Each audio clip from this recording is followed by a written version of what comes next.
오늘 하나님 말씀 함께 보도록 하겠습니다. 여러분의 성경, 신약 성경 마태복음 20장을 펴보십시오. 마태복음 20장, 오늘 본문 말씀은 조금 깁니다만 이걸 전체를 다 읽어야 이해할 수 있기 때문에 마태복음 20장 1절부터 16절까지 말씀을 우리가 함께 읽도록 하겠습니다. 마태복음 20장 1절부터 16절까지 혹시 그 성경을 띄울 수 있나요? 띄울 수 있으면 좀 띄워주시면 혹시 또 성경이 없으신 분들이 계실 수 있으니까 예배할 때는 반드시 성경을 가지고 오세요. 예. 자, 마태복음 20장 1절부터 16절까지 오늘 하나님께서 우리에게 주시는 귀한 하나님의 음성 메시지 우리 함께 읽도록 하겠습니다. 시작. 천국은 마치 품꾼을 얻어 포도원에 들여보내려고 이른 아침에 나간 집주인과 같으니 그가 하루 한 데나리온씩 품꾼들과 약속하여 포도원에 들여보내고 또 제3시에 나가보니 장터에 놀고 서 있는 사람들이 또 있는지라. 그들에게 이르되 너희도 포도원에 들어가라. 내가 너희에게 상당하게 주리라 하니 그들이 가고 제6시와 제9시에 또 나가 그와 같이 하고 제11시에도 나가보니 서 있는 사람들이 또 있는지라. 이르되 너희는 어찌하여 종일토록 놀고 여기 서 있느냐. 이르되 우리를 품꾼으로 쓰는 이가 없음이니이다. 이르되 너희도 포도원에 들어가라 하니라. 저물매 포도원 주인이 청지에게 이르되 품꾼들을 불러 나중온 자로부터 시작하여 자까지 싹쓸 주라 하니 제11시에 온 자들이 와서 한 데나리온씩을 받거늘 먼저 온 자들이 와서 더 받을 줄 알았더니 그들도 한 데나리온씩 받은지라. 받은 후 집주인을 원망하여 이르되 나중 온 이 사람들은 1시간밖에 일하지 아니할거늘 그들을 종일 수고하며 더위를 건딘 우리와 같게 하였나이다. 주인이 그 중에 한 사람에게 대답하여 이르되 친구여 내가 내게 잘못한 것이 없노라. 네가 나와 한 데나리온의 약속을 하지 아니하였느냐. 내 것이나 가지고 가라. 나중 온 이 사람에게 너와 같이 주는 것이 내 뜻이니라. 내 것을 가지고 내 뜻대로 할 것이 아니냐. 내가 선함으로 내가 악하게 보느냐. 이와 같이 나중된 자로서 먼저 되고 먼저 된 자로서 나중되리라. 아멘.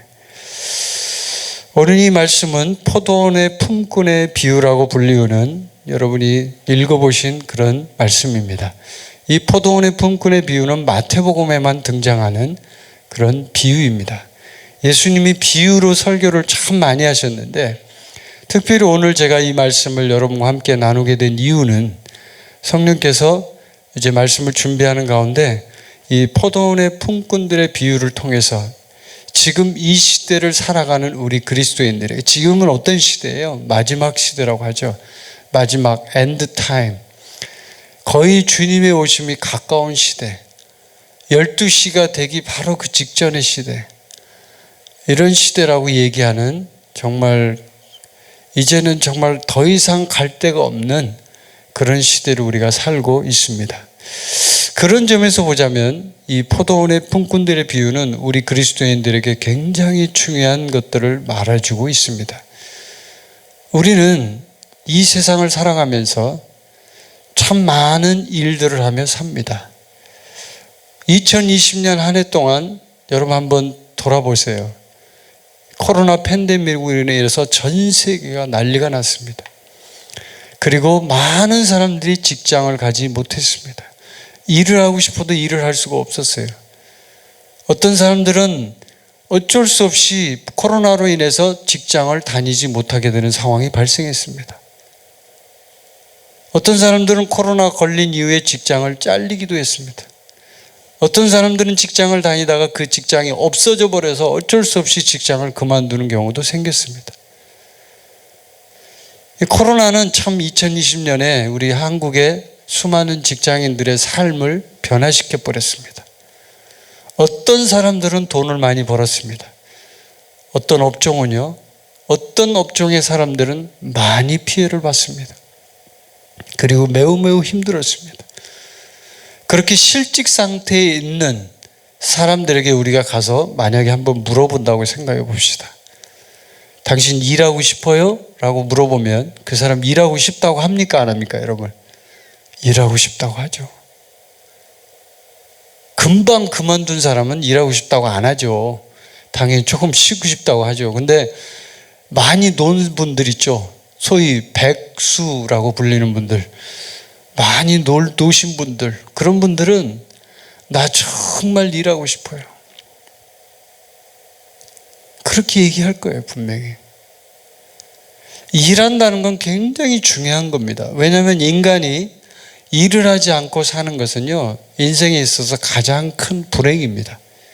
여러분, 일을 노동과 어떤 고통과 돈을 벌어야만 하는 필연적인 어떤 의무라고 생각하면, 일을 생각할 때 우리가 이 생각을 바꿔야 되거든요. 일을, 그리스도인들은 일에 대한 생각이 좀 달라야 돼요. 일을 그냥 내가 갖고 있는 어떤 인생의 엄청난 무게, 일을 해야만 한다라고 하는 무게감으로 여러분이 받아들인다면요, 여러분 지금 생각이 잘못된 거예요. 일은 하나님께서 우리에게 주신 축복입니다. 뭐라고요? 축복이에요, 축복. 일을 할 수 있다는 게 얼마나 감사한 일인지 몰라요. 정말 감사한 일이에요. 일을 할 수 없는 사람들에게 물어보세요. 몸이 아파서 못하거나 직장이 잘려서 못하거나 피치 못할 사정이 있어서 못하는 사람들에게 물어보세요. 일하는 사람들이 얼마나 부러운지. 맞죠, 여러분? 너무너무 부러워해요. 그래서 우리가 하나님 앞에 이 일에 대한 얘기를 할 때는 정말 이 마지막 시대에 그리스도인들이 살아가는 삶의 본질적인 부분, 내가 어떻게 인생을 살아갈 것인가에 대한 아주 구체적인 그런 방향성에 대해서 이 일이 함께 연결이 되어 있다는 거예요. 연결이 되어 있어요. 일을 뭘 하느냐에 따라서 그 사람의 인생이 어느 쪽으로 시간을 투자하고 어느 쪽으로 방향성을 맞춰갈 것이냐가 달라지거든요. 그러면 우리는 일에 대해서 어떤 자세를 가져야 될까요? 우리는 그 일에 대해서 하나님이 나에게 주신 사명, 하나님이 나에게 주신 진짜 하나님이 시키신 일이라고 생각해야만 하는 거예요. 그러지 않으면 일을 할 때마다 힘들죠. 나의 인생의 무게, 수고하고 무거운 짐진 자들아 다 내게로 오라 하는 것처럼 그렇게 무겁다라고만 생각을 하는 거예요. 무겁다라고만. 그런데 일에 대해서 어떻게 해요? 일에 대해서 정말 하나님이 주신 축복이다라고 생각을 하면요, 일은 축복이다 이렇게 생각하면요, 그때부터 달라지기 시작하는 거예요. 그때부터 나는 이제 하나님이 나에게 이 축복을 주셨구나, 나 열심히 일해야지. 그럼 어떻게 해요? 더 건강해지고 더 삶이 아름다워지고 일을 하는 하루하루가 기쁘고 또 그 일을 통해서 하나님의 영광이 드러나고 하나님이 그 사명을 이룰 수 있는 놀라운 축복이 임하는 거예요. 근데 세상 사람들 한번 봅시다. 우리 그리스도인들은 그렇다 치고 세상 사람들 일하는 자세를 한번 보세요. 그럼 어떻습니까? 굉장히 피동적이죠. 그리고 굉장히 일을 하는 데 있어서 돈을 버는 쪽에 요거에 신경을 많이 쓰죠. 요 금액이 중요해요, 요게. 그래서 얼마를 받느냐, 또 뭐 휴가는 얼마나 주느냐, 전부 직장인들의 관심이 그것밖에 없어요. 지금 택배에서 막 그 노조에서 파업을 해가지고 난리가 난 거 아시죠? 뉴스에 보면 요즘에 나오더라고요. 그래서 뭐 쿠팡이라든지 이런 큰 택배 회사들이 이 노동자들이 너무 심하게 일을 해서 매달 거의 한 달에 한 명씩 죽어요. 그러니까 이제 과로사로 죽는 거죠. 과로사. 그런 경우는 이제 굉장히 심각한 거죠. 왜냐하면 업무량이 너무 많다 보니까 힘든 거니까. 그런 걸 제외하고는 일하는 사람들은 항상 일할 때 그 일을 통해서 기쁨과 삶의 어떤 분명한 목적을 느껴야만 하는 거예요. 느껴야 되는 거예요. 오늘 이 본문 말씀에 나오는 이 포도원의 품꾼들, 이걸 이제 한번 살펴볼 건데, 이 포도원의 품꾼들을 통해서 하나님께서 우리에게 마지막 시대 그리스도인에게 말씀하시고자 하는 분명한 메시지가 있어요. 이 안에 그것이 담겨 있어요. 그래서 오늘 제가 이 부분을 통해서 정말 여러분이 일하는 가운데 받는 그 축복, 특히나 우리 그리스도인들이 하나님으로부터 마지막 시대에 받은 어떤 사명, 그 사명들을 이룰 수 있는 그런 놀라운 은혜가 임하기를 바랍니다. 자, 1절에 보면 천국은이라고 말하고 있습니다. 천국. 이 포도원 풍군들의 비유는 천국에서 일어나는, 하나님의 나라에서 일어나는 그런 일입니다. 세상에서 일어나는 일이 아니에요. 세상의 직장의 얘기가 아닙니다. 그렇게 생각하시면 안 되는 겁니다. 이거는 지금 천국에서 일어나는 일이에요. 자, 그러면 천국을 뭐라고 얘기해요? 이건 직접 예수님이 지금 비유로 말씀하신 내용이에요. 자, 품꾼을 얻어 포도원에 들여보내려고 이른 아침에 나간 집주인과 같다 이거예요. 집주인이 지금 포도원을 해요. 천국 안에서.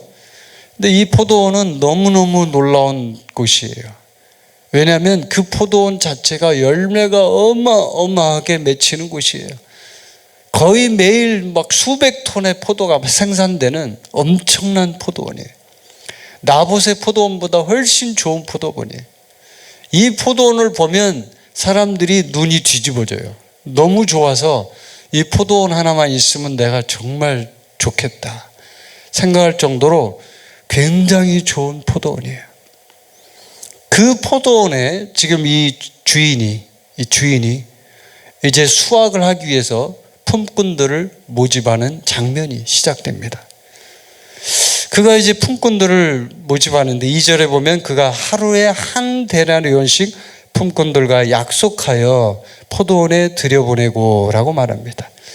포도원의 주인이 지금 이 일꾼들을 모집하러 나간 시간은 성경에 지금 여기에는 정확히 나와 있지는 않지만 유대인의 관습으로 볼 때는 아침 6시에 시작한다고 합니다. 그래서 아침 6시에 지금 나가서 품꾼들하고 계약을 한 거예요. 약속을 하고 오늘 네가 일하면 일당 한 데나리온 줄게. 할래? 네, 하겠다고 하면 하는 거예요. 그래서 들여보내는 거예요. 열심히 일을 하겠죠. 아침 6시부터 시작한 거예요. 그런데 이 주인이 그러고 나서 조금 있다가 나가봤어요. 또 바깥에. 나가봤더니 이 장터에 나갔죠. 장터라는 것은 세상을 얘기하는 것이고 우리 그리스도인들이 이 땅에서 살아가는 삶, 이 세상의 삶을 얘기하는 거예요. 천국은 하나님이 우리에게 주신 정말 하늘나라의 삶을 얘기하는 거고요. 근데 이 세상에 나가봤더니 제3시면은 뭐예요? 제3시면 아침 9시. 아침 9시에 나가봤어요. 한 3시간 지났죠. 6시부터 9시까지 이미 일을 하고 있어요. 이미 들어간 사람은. 9시에 나가봤더니 거기에 또 놀고 있는 사람들이 있는 거예요. 일을 하고 싶은데 못하는 거예요. 그래서 주인이 얘기하죠. 너희도 포도원에 들어가라. 내가 너희에게 상당하게 주리라 하니. 이 사람들이 또 뽑혔어요. 그래서 포도원에 또 들어간 거예요. 그리고 그 5절에 보면 이제 나오죠. 6시와 제9시에 또 나갑니다. 주인이. 이 주인의 행동을 보면 우리가 뭘 알 수 있어요? 이 주인은 하나님 아버지죠. 예, 포도원의 주인, 우리의 주인, 또 하늘나라의 주인, 하나님 아버지가 지금 계속적으로 세상에 나가서 누구를 지금 모집해요? 누구를? 일꾼을 모집을 하는 거예요. 일할 사람이 필요한 거예요. 지금 이 시대에 하나님이 우리에게 보여주신 이 비유는요, 예수님이 직접 말씀하신 비유이기도 하지만 우리 그리스도인들에게 주시는 메시지가 굉장히 강력해요. 일꾼을 찾는 거예요. 하나님은 일할 사람, 진짜 이 포도원에서 일할 사람, 제대로 된 사람 좀 찾고 싶은 거예요. 그래서 6시와 9시에 12시 그 다음에 오후 3시 계속 나가보는 거예요. 계속. 그 마음이 저는 느껴졌어요. 그 아버지의 마음, 주인의 마음이 느껴졌어요. 얼마나 안타깝고 그 다음에 또 포도원 안에 일을 하기 위한 마음도 물론 있었겠지만 일을 하지 못하는 그 사람들을 한 사람이라도 더 찾아내서 그들을 하나님 나라의 일꾼으로 쓰려고 하는 이해하시겠죠? 한 명이라도 끄집어내서 쓰려고 하는 하나님의 마음. 그게 제가 느껴졌어요. 자, 그렇게 해서 제11시, 6절에 보면 제11시간인데 이 11시는 오후 5시입니다. 그러면 오후 6시가 되면 끝나요. 12시간이에요. 아침 6시부터 오후 6시까지. 끝나요. 이제 오후 6시면 유대인들은 더 이상 일 안 해요. 끝이에요. 이제 일몰이고 해가 지기 때문에 일을 할 수가 없어요. 그러면 제11시면 오후 5시란 얘기는 남은 시간이 얼마큼 남았다는 얘기예요? 1시간 남은 거예요. 1시간. 이제 마지막이죠. 근데 나가보니까 서 있는 사람이 그 시간에도 있는 거예요. 그 시간에도. 도대체 이 사람들이 어디를 헤매다가 온 건지 모르지만 하여튼 주인이 나갈 때마다 있는 거예요. 그러면 또 들여보내고 또 찾으니까 또 있고 또 들여보내고. 그래서 이렇게 얘기하죠. 이르되 너희는 어찌하여 종일토록 놀고 여기 서 있느냐. 이 사람들이 대답합니다. 7절에 우리를 품꾼으로 쓰는 이가 없음이니이다. 이르되 너희도 포도원에 들어가라 하니라. 자, 하나님께서는 정말 오늘 이 말씀의 제목은 약속에 신실하신 하나님이에요. 약속에 신실하신 하나님. 이 포도원 품꾼에 비유해서 우리가 주목해 봐야 될 게 있어요. 그건 뭐냐면 하나님의 그 성품이에요. 하나님의 성품. 하나님의 마음이에요. 하나님의 성품은 뭐냐면 약속에 신실하신 하나님이세요. 아멘. 이 품꾼들하고 약속을 하죠. 너 오늘 한 데나리온에 계약하자. 그 약속을 하나님은 반드시 지킵니다. 절대로 이거 돈을 안 주거나 이러지 않습니다. 띄어먹거나 그러지 않고요. 약속한 그대로 그 품꾼, 그의 싹스를 줍니다. 그래서 우리가 알 수 있는 중요한 사실은 뭐냐면 약속에 신실하신 하나님을 우리가 기억해야 된다는 거예요. 우리가 그것을 망각하면 어떻게 되냐면 사고가 일어나요. 자, 그 뒤에 보면 자, 10절에 한번 봅시다. 10절에 한번 보세요.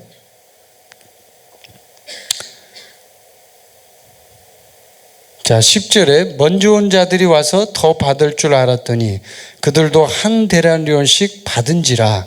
받은 후 집주인을 원망하여 이르되.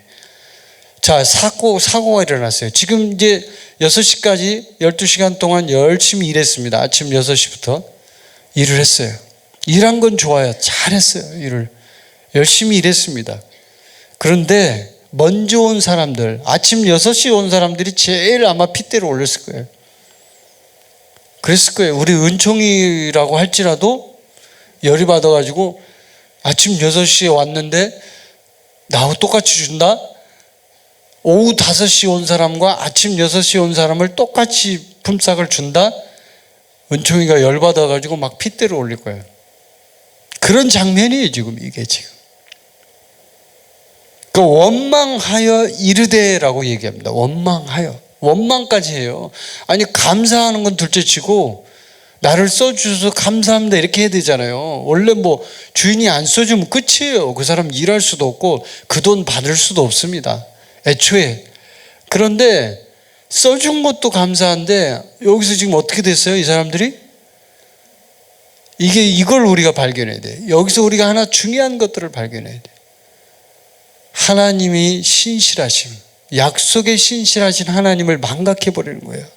저분은 정말 신실하신 주인이다라는 것을 우리는 그 사실을 믿고 일을 하는 건데 그걸 믿고 일하는 거잖아요.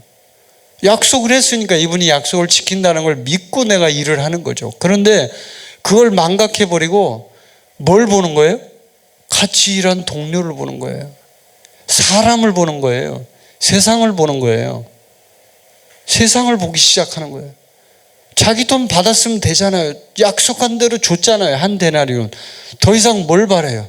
원래 약속을 그렇게 했는데. 그런데 이 사람들이 뭐예요? 받은 후 집주인을 원망하여 이르되. 그 받는 장면을 보는 순간 어떤 사람들이 받는 장면? 오후 5시에 와서 일한 1시간밖에 일하지 않은 이 사람들의 그 모습을 보고요. 뚜껑이 열린 거예요. 뚜껑이 열린 거라고. 여기서 우리는 인간의 내면 속에 있는 정말 이거 고쳐야 돼. 저도 그런 게 많거든요. 하나님은 약속이 실실하신데 우리 인간은 잘못된 생각이 있어요. 잘못된 생각. 자기 생각이 있다고요. 하나님은 하나님의 생각이 있어요. 하나님은 하나님의 생각대로 일을 하셔요. 하나님은 사랑이시고 하나님은 그 사랑을 통하여 온 인류를 통치하셔요. 그게 하나님의 생각이에요. 하나님이 정해놓은 법이에요. 하나님이 정해놓은 법을 우리가 거스를 수가 없다고요. 그런데 인간은 어떻게 생각해요? 꼭 마귀한테 배운 그 짓을 하려고 해요. 마귀는 뭐예요? 따지는 거예요. 진짜 따먹지 말라고 하더냐 선악과? 따지는 거예요. 과거를 돌아보세요. 마귀가 어떻게 인간을 파괴했는지. 하나님의 법이 있으면 그 법을 그대로 따르면 되는데 요걸 딱 꽈가지고 의심하기 시작해요. 그러면서 오해하는 거예요. 오해하는 거예요. 생각을 바꿔버리는 거예요. 잘못된 생각. 이 주인이 잘못한 게 없죠, 여러분. 그렇죠? 이 주인이 뭘 잘못했어요? 아무 잘못이 없죠. 분명히 약속한 대로 돈을 줬고 그대로 했어요. 원망할 이유가 없어요. 근데 12절에 보면 이 사람들이 하는 얘기가 참 진짜 이게 우리 인간의 모습이에요. 나중 온 이 사람들은 1시간밖에 일하지 아니하였거늘 그들을 종일 수고하며 더위를 견딘 우리와 같게 하였나이다. 이게 무슨 말이에요? 이 사람들은 1시간밖에 일하지 않았다 이거죠. 나는 지금 6시에 왔어요. 주인님 6시에 와서 지금 12시간을 장장 무려 일했어요. 얘는 지금 딱 1시간 일했어요. 아세요 그거? 아세요? 이 얘기거든요 지금.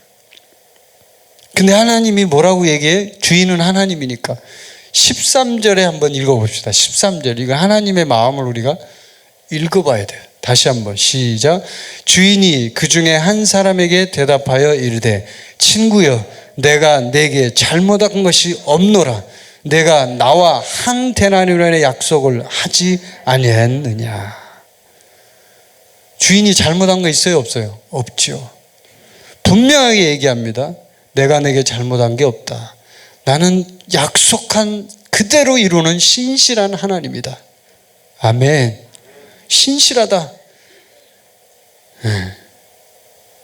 너하고 나하고 한 대련원은 약속하지 않았느냐? 뭘 더 바라냐? 뭐 보너스 달라고 하는 얘기냐? 인간이 참 무섭죠. 원래 그렇게 해놓고 다른 사람이 그렇게 하는 걸 보면 본전 생각이 나는 거예요. 아, 쟤도 한 데나리온? 그러면 나는 2데나리온 받아야 되는 거 아니야? 이런 생각을 하는 거예요 지금. 이해되시죠? 그 생각하는 거예요. 얘는 지금 한 데나리온, 그럼 나는 2데나리온 줘야 되는 거 아니에요? 이 얘기예요 지금. 근데 주인이 하는 말은 너무나 분명합니다. 너하고 한 데나리온 약속했잖아. 약속. 이게 지금 마지막 시대에 우리 일꾼들에게 하나님 주신 메시지는 뭐가 있냐면요, 하나님이 저에게 이제 말씀하신 메시지가 그거였어요. 과거의 2000년 기독교 역사를 한번 돌아보세요. 그러면 그 2000년 기독교 역사의 초대교회 시대 이후에 사역했던 사람들이 있고, 시대별로 이걸 구분해서 보면 중간에 사역했던 사람도 있고, 또 그 후에 사역했던 사람도 있고, 최근에 지금 현재 사역하는 사람들도 있어요. 주님의 일을 하는 사람들이 시대별로 달라요. 그런데 그 시대별로 사역자들이 전부 다 하나님 앞에 일꾼들이었어요. 그럼 우리가 초대교회 근처에서 사역했던 사람들은 더 훨씬 이전의 사역자들이니까 대단하다. 정말 하나님께서 이 사람들을 크게 쓰셨다라고 평가해야 되고, 마지막 시대에 요때 일하는 사람들은 아유 너희들은 그냥 마지막에 가갖고 끝에 주님 오실 때 다 돼가지고 일한 거니까 별 볼 일 없잖아 이렇게 평가하면서 이 판단의 기준을 우리 인간의 생각으로 해야 될까요 이거를? 그렇지 않죠. 이게 지금 그런 얘기거든요. 네가 언제 시작을 했든 네가 지금 아침 6시에 했든 아니면 오후 5시에 했든 네가 일한 시간 중요하지 않아. 내가 너하고 약속한 게 중요한 거야. 약속. 여러분, 약속을 기억하셔야 돼요. 오늘의 가장 중요한 단어는 약속이에요. 하나님은 그 약속을 반드시 지키시는 분이에요. 하나님은 약속을 어기거나 번복을 하거나 다른 말을 하거나 막 변명을 하거나 절대로 없어요. 근데 우리 인간은 뭐예요? 번복을 해요. 바꿔요. 딴 얘기를 해요. 하나님은 약속한 그대로 하신다고요. 근데 인간이 중간에서 바꿔요. 자꾸 헛소리하고. 왜? 다른 게 치고 들어오니까요. 마귀는 항상 그렇게 공격해요. 생각 속에서 우리에게 다른 생각을 품게 만들어요. 어떻게 해요? 비교의식, 경쟁의식. 무섭죠. 다른 사람과 비교하는 의식. 제가 한번 그런 메시지를 던진 적이 있는데, 형제를 사랑하는 것이 거듭남의 증거라는 메시지를 제가 전한 적이 있어요. 형제 사랑은 굉장히 중요한 거예요. 우리가 서로 사랑함으로 하나님이 우리 안에 계신 걸 아는 거예요. 그리고 하나님을 사랑한다는 것은 우리가 형제들을 사랑함으로 하나님을 사랑하는 거지, 형제들을 사랑하지 않는데 하나님을 사랑한다? 그건 다 거짓말이에요. 눈에 보이는 형제들도 사랑하지 않는데 하나님을 사랑한다? 다 거짓말이에요. 요한일서에 그 말씀이 나오잖아요. 그런 것처럼 우리 인간의 모습이 그렇게 왜곡되고 삐뚤어져 있다는 거예요. 삐뚤어져 있다. 잘못되어 있다는 거예요. 그래서 우리는 그 사랑의 하나님을 더 많이 이해하고, 이건 뭐냐면 이 품꾼들이요, 이 주인을 너무 몰라서 그래요. 만약에 이 품꾼들이 주인을 알았다면, 주인을 좀 미리 공부하고 좀 제대로 알고 왔다면요, 이런 짓 안 해요. 절대로 이런 소리 안 한다고요. 아, 저분은 약속대로 지키는 분이야. 아주 정확한 분이야. 저분은 뭐 이렇게 이 사람이라고 해서 더 주고 저 사람이라고 해서 덜 주고 이런 거 없어. 딱 그게 정해져 있죠. 명확하게. 아니까 원망 불평, 다른 생각 안 하죠. 그런데 인간이 왜 그렇게 하냐면요, 원망 불평하고 하나님 앞에 삿대질하고 그 다음에 막 여러 가지 하죠, 행동들. 왜냐하면 하나님을 모르기 때문에. 하나님을 너무 모르는 거예요. 미국에서 사업을 하던 어떤 한인 사업가가 한 분이 있었습니다. 이 한인 사업가는 아버지가 목사님이셨는데 한국에서 목회를 하다가 이제 미국으로 이민을 갔어요. 그래서 이제 미국에서 이민을 가면 제일 많이 하는 게 뭐냐면 청소를 많이 해요. 청소. 영어가 서툴고 그러니까 허드렛 일을 좀 해야 되니까 이 목사님하고 아들이 어릴 때 갔으니까 이제 따라다니면서 청소하고 이렇게 이제 살았어요. 근데 아들이 어릴 때부터 고생을 하니까 미국에서 살던 이 아들이요, 결심을 했어요. 나는 반드시 성공해서 진짜 잘 나가는 사람이 될 것이다. 목사의 아들이지만 목사가 된다거나 이런 생각하지 않았고, 세상적으로 잘 나가는 성공하는 사람이 될 것이다 라고 해서 두 가지 꿈을 가지고 이 사람이 이제 막 열심히 공부를 합니다. 그 꿈이 뭐였냐면, 하나는 비행기 파일럿 조종사가 되는 거였고요, 또 하나는 건축회사 사장이 되는 거였어요. 그래서 열심히 공부했어요. 남들이 막 놀 때도 다 정말 열심히 도서관에 가서 죽기 살기로 공부했어요.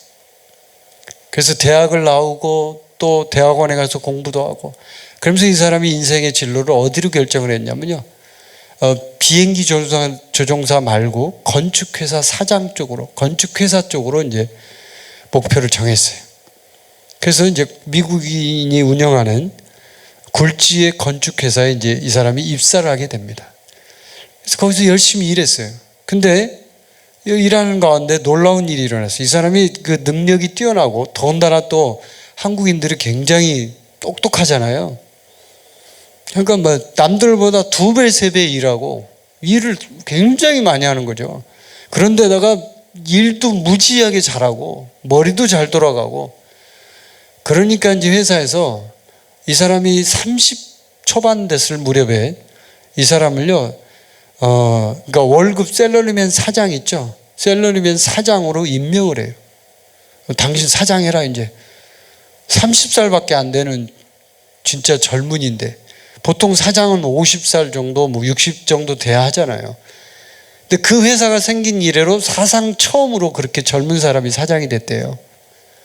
사장이 돼서 이제 열심히 꾸려나가는 거예요. 이 건축회사를 자기가 더 많이 발전시키고 미국의 최고의 건축회사로 발전시키겠다는 그 원대한 꿈을 가지고 열심히 일을 했어요. 일을 하는 어느 날 이 사람이 이제 혼자 운전을 해서 고속도로를 막 어디 출장을 가기 위해서 달리고 있었어요. 달리는 중간에 갑자기 눈이 안 보이기 시작하는 거예요. 운전하다가 중간에 쓰러져 버린 거예요. 기절을 해버린 거예요. 운전하다가 고속도로 중간에. 근데 안 죽은 것만 해도 그 감사할 일이죠. 기절했다가 깨어나서 보니까 자기가 고속도로 한복판에 서 있더래. 차가 다른 차들은 막 가고 있고 너무 놀래가지고 차를 갓길에다 대놓고 가만히 보니까 자기 심장이 막 지 맘대로 뛰더라는 거예요. 심장이. 그래서 이상하다 이거 왜 이러지 하고 이제 그 뒤에 병원을 이제 가보니까 병원에 검사를 해보니까 의사가 하는 말이 충격적이에요. 당신의 심장은 이미 망가져서 끝장났습니다. 당신의 심장은 더 이상 사용할 수 없습니다. 이제 당신은 심장을 이식하거나 아니면 기적적으로 심장이 낫지 않는 한 당신은 살 수가 없습니다. 지금 이제 젊은 나이에 사장이 돼서 이제 이 건축회사를 꾸려나가려고 하는 정말 그런 진짜 좋은 시절을 보내고 있는 이 사람에게 이 소식은 청천벽력 같은 그런 소식이었습니다.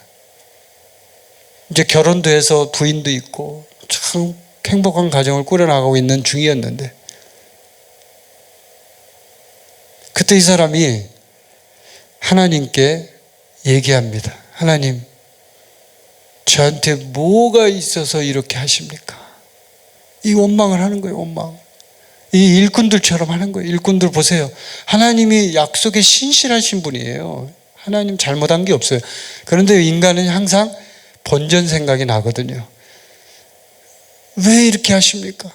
나에게 왜 이런 시련을 주십니까?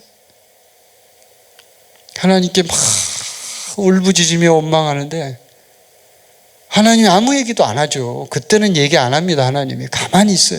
저도 한국에 2014년도에 나와서 기도할 때 제가 원망 불평을 좀 했거든요. 그때 굉장히 힘든 시간들이 있었는데 그때 기도하는데 하나님이 아무 얘기도 안 하더라고요. 너는 지져라. 꼭 그런 것 같아요. 제가 막 기도하는데 이분도 그랬어요. 기도한 하나님, 제가 이제 이 젊은 나이에 제가 가야 한단 말입니까? 아무런 말씀 안 하시죠. 이제 병원에서 하는 얘기가 뭐라고 하냐면 당신의 심장은 지금 심장이 박동이 빨리 뛰거나 아니면 아예 안 뛰거나 하기 때문에 조절이 안 되는 거예요. 이게 조절이. 그래서 혹시라도 만약에 중간에 당신이 이렇게 갑자기 빨리 뛰어버리면요, 빨리 뛰어도 죽는데요, 심장은. 그리고 안 뛰어도 죽는데요. 이게 굉장히 오묘하더구만요. 심장은 정확히 딱 적정선에서 뛰어야 되는가 봐요. 근데 이 사람은 그게 안 되는 거예요, 조절이. 심장이 망가졌기 때문에. 그래서 이제 어떤 수술을 했냐면 그 몸속에다가 이렇게 꼭 동그랗게 생긴 그런 심장 조절하는 심장 충격기를 그 안에 넣는 거예요. 작은 심장 충격기. 그래서 빨리 뛰면 충격기가 팍 치면서 심장을 낮춰주고 안 뛰면 또 충격기가 확 쳐서 뛰게 만들어주고 하는 그 충격기를 그 안에 집어넣어서 수술했는데 그 수술도 3번인가를 한 거예요. 이분이 처음에 수술이 잘못돼갖고 여기를 완전히 그냥 몸을 전체를 다 열어가지고 해야 되는 대수술인가 보더라고요. 그렇게 고생을 하면서 이 사람이 수술하며 살았어요. 근데 이제 그것도 계속 그렇게 유지를 할 수 있는 게 아닌가 봐요. 어느 정도 시간이 지나니까 이제 병원에서 그러더래요. 당신 이제 그걸로도 더 이상 안 돼.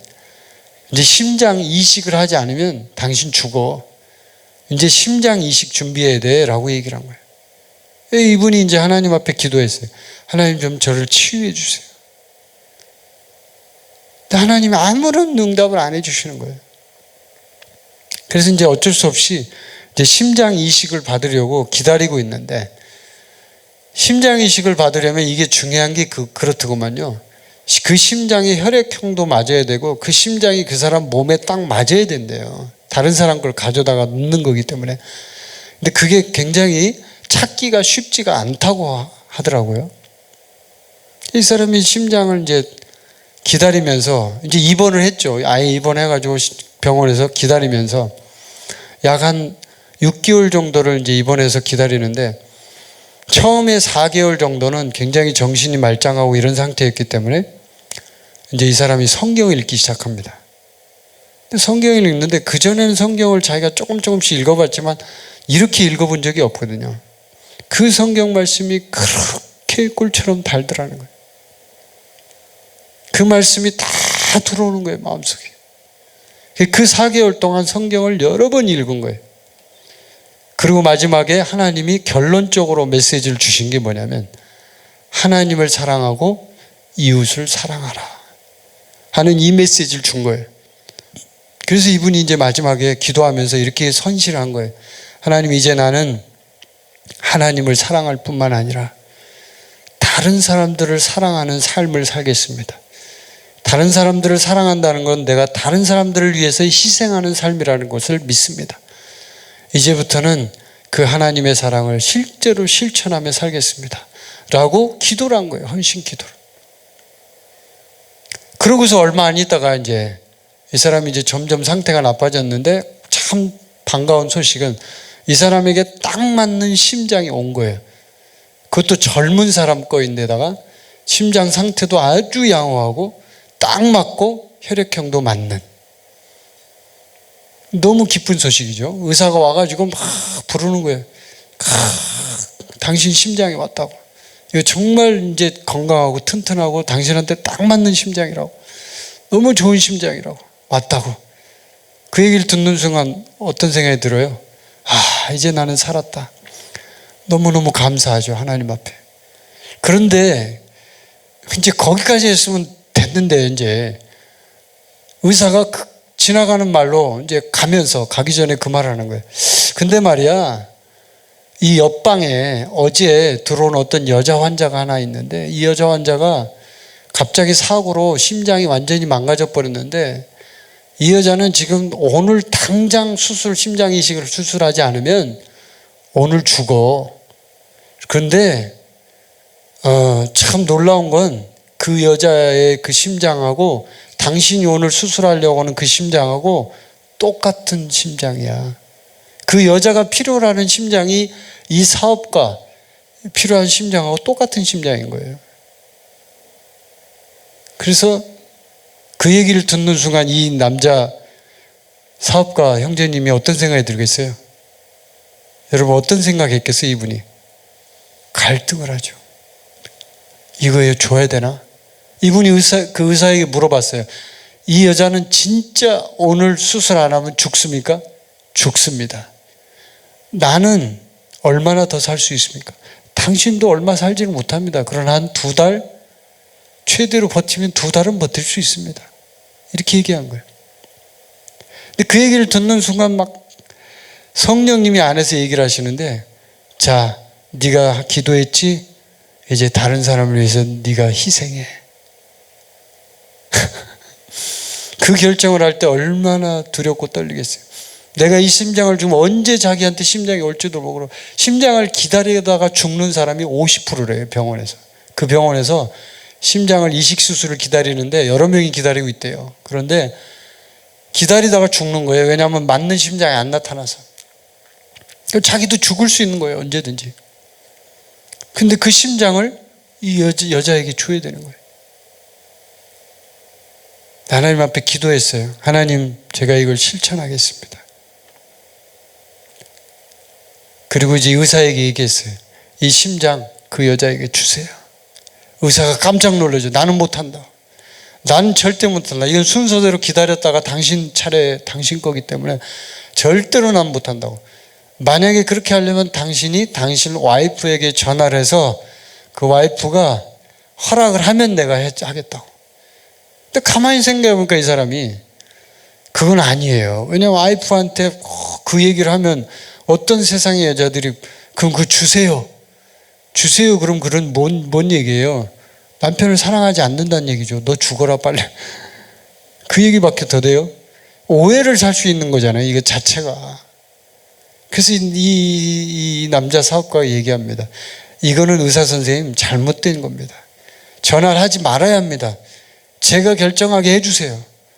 얘기를 하고 이 사람이 결정을 합니다. 그래서 결국 그날 저녁에 그 여자분이 수술을 하고 건강하게 나가게 된 거예요. 이분은 이제 기다렸죠. 이제 기다리는데, 하염없이 기다리는데 더 이상 이제 몸이 회복이 어려워지니까 나중에는 이제 의식을 잃어버렸어요. 아예 의식을 잃고 혼수 상태, 완전히 이제 뇌사 상태로 가는 거죠. 그 상태로 가면. 그 상태에서 있다가 마지막에 극적으로 심장이 하나 또 들어와서 이 사람이 심장 이식 수술을 하게 됩니다. 그래서 살아납니다. 할렐루야. 참 이 과정의 간증을 제가 이제 들었는데, 참 그 간증을 듣는 가운데 제 마음속에 그런 생각이 들었어요. 이게 실제 일어났던 이야기고 한국 사람으로서 한 기업가의 간증인데요. 제가 그 간증을 들으면서 제 마음속에 간절히 하나님 앞에 기도가 올라오더라고요. 진짜 나도 그 상황이 되면 그렇게 할 수 있을까? 나도 그 심장을 그렇게 양보할 수 있을까? 제가 한번 제 자신에게 질문해 봤어요. 쉽지 않겠더라고요. 여러분은 어떠십니까? 여러분이 그 상황이라면 어떠세요? 아마 쉽지 않을 거예요. 왜냐하면 살고 싶잖아요. 내가 살고 싶으니까 내가 먼저 받고 싶겠죠. 그런데 그 말씀 하나 지키기 위해서, 하나님을 사랑하고 이웃을 사랑하라는 그 명령, 하나님이 주신 메시지에 헌신한 그 말씀을 지키기 위해서 자기 목숨을 걸은 거예요.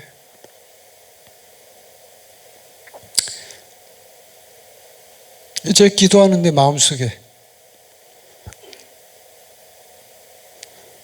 정말 뜨거운 그 하나님의 마음이 느껴져요. 하나님도 이런 마음이었겠구나. 우리를 살리려고.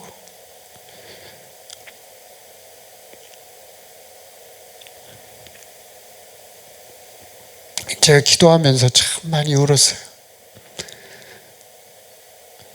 하나님은 그런 마음으로 우리를 사랑하시고 우리를 인도하시는데, 우리는 어떤 생각을 하고 삽니까? 항상 우리 자신만 생각하죠. 항상 나의 것만 생각하죠. 이런 모습을 보니까 참 한심한 거예요. 제 자신이 한심한 거예요. 이건 저에 대한 얘기예요. 저에 대한. 한심한 거예요. 그래서 제가 이제 그 간증을 듣고 하나님 앞에 헌신했어요. 제 생명을 다시 드린다고. 하나님.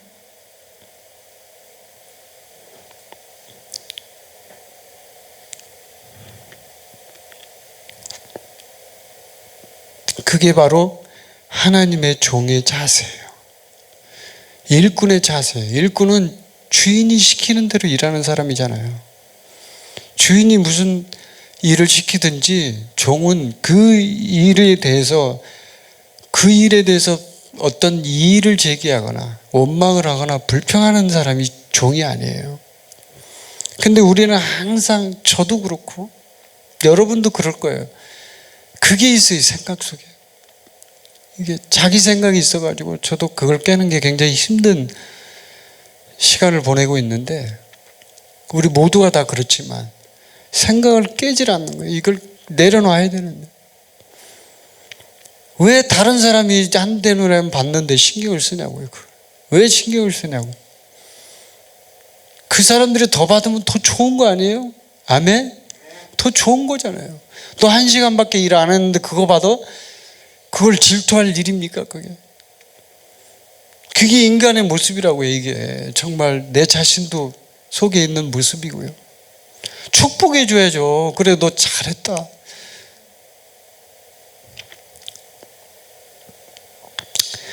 그래서 14절 말씀에 주님이 이렇게 얘기하죠. 내 것이나 가지고 가라. 나중은 이 사람에게 너와 같이 주는 것이 내 뜻이니라. 하나님의 뜻은 분명해요. 하나님의 약속은 분명하다고요. 하나님은 사랑이시고 하나님은 모든 사람을 공평하게 대하기를 원하셔요. 그런데 인간은 그걸 하나님의 마음을 이해하지 못하니까 다른 쪽을 보는 거예요. 다른 쪽. 그러니까 15절 말씀에 주님이 이렇게 이야기하죠. 내 것을 가지고 내 뜻대로 할 것이 아니냐. 내가 선함으로 네가 악하게 보느냐. 하나님의 얘기는 뭐냐면 나를 악하게 봐. 네가 지금 내가 지금 내 것을 가지고 내 뜻대로 내가 약속한 대로 그대로 지키고 있는데 뭐? 내가 악하다는 거예요 지금? 완전히 반항을 하는 거죠. 반역을 하는 거죠. 거역을 하는 거죠. 그래서 이게 하나님께서 우리에게 주시는 메시지는 뭐냐면 그거예요.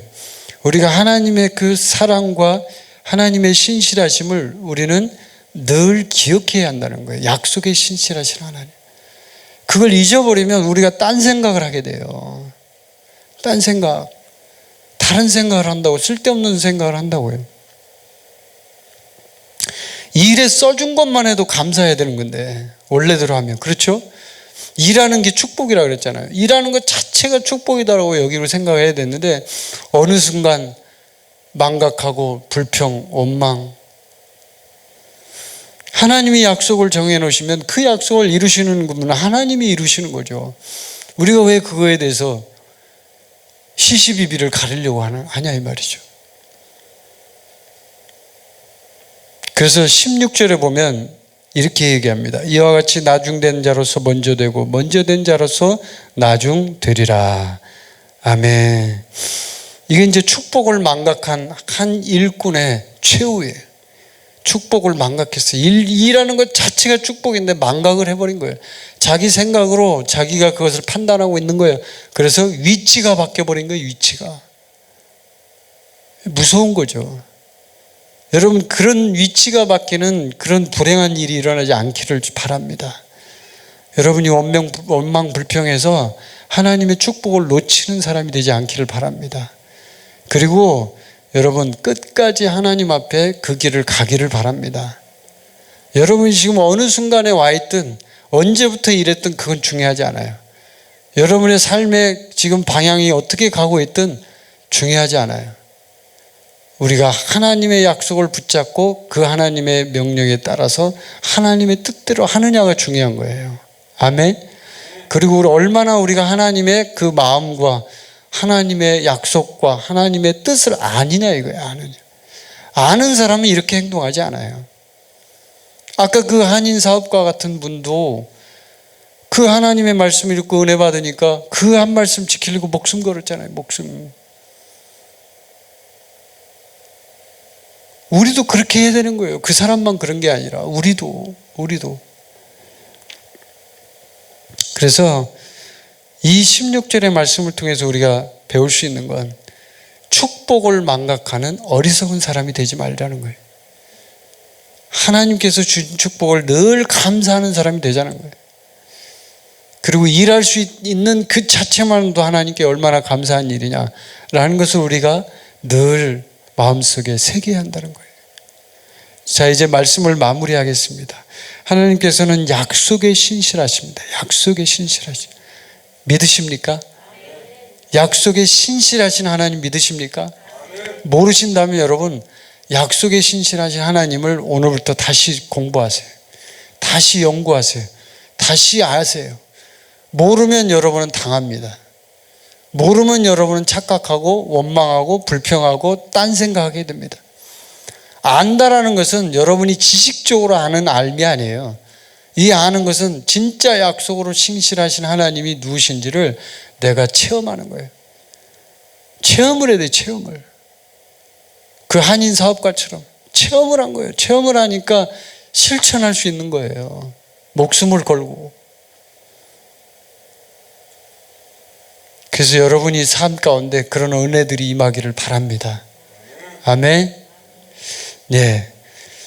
그래서 이제 여러분들이 정말 주님이 주시는 그 축복 가운데 이제 이 마지막 시대에 하나님이 시키신 일을 잘 감당하길 바라요. 그래서 하나님의 그 마음과 뜻과 그런 생각들을 다 조금이라도 더 많이 이해하는 사람이 돼서, 그래서 주님이 시키신 일을 할 때 항상 기쁘게 일할 수 있는, 기쁘게, 포도원 품꾼들이 나가서 일할 때 기쁘게 일한 것처럼 기쁘게, 그리고 다른 사람이 뭐 어떻게 대우를 받든 신경 쓰지 않고, 이 사람이 이렇게 대우받으면 여기에 막 불만 갖고, 우리가 많이 그렇게 하잖아요. 그러지 않고 오직 하나님만 바라보고 하나님 주신 약속만 보면 되는데 딴 걸 본단 말이에요, 자꾸. 그런 저와 여러분이 되기를 간절히 바랍니다. 하나님께서는 이 마지막 시대에 이제 정말 신실한 일꾼을 찾으십니다. 신실한 일꾼을 찾고 있어요. 정말 주님만을 바라본 일꾼, 주님의 명령에 순종할 일꾼 찾고 있어요. 그래서 여러분이 그 일꾼이 되시려면 어떻게 해야 돼요? 그냥 무조건 장터에 가서 막 그냥 서성이면은 하나님 불러줘요? 이건 이제 포도원 품꾼의 비유에서 나오는 얘기고요. 성경 다른 부분을 살펴보면 어떻게 되냐면 준비된 자를 하나님이 쓰신다고 해요. 준비된 자. 아멘. 하나님은 준비된 자를 쓰셔요. 준비가 돼 있으면 하나님은 즉각 쓰셔요.